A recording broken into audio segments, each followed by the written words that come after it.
We're now joined by Mr. Sanjiv Goenka. He's chairman of RP Sanjiv Goenka Group and a speaker at this year's St. Gallen Symposium. Mr. Goenka, thank you very much for granting us some of your precious time. It's a pleasure. Thank you for having me.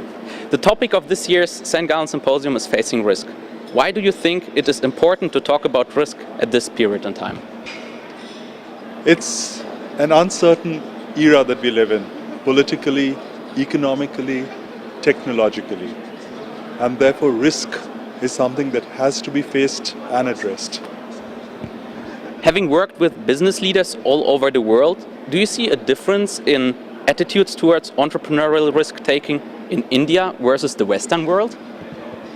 You know, an entrepreneur is an entrepreneur, and an entrepreneur instinctively takes risks.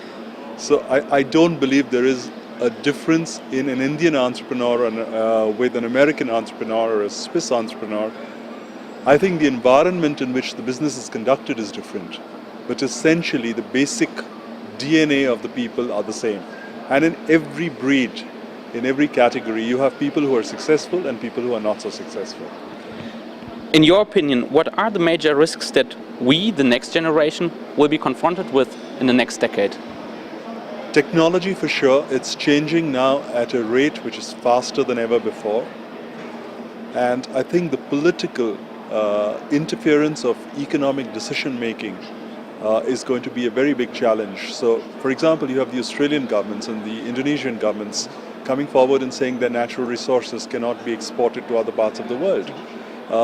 That is going to impact energy prices, which in turn will have a shuttle effect on everything else. So I think it's a challenge. It's the political management of the economies and it's the technology management that's going to be a real challenge. Okay, so what was the biggest risk you have ever taken in your life?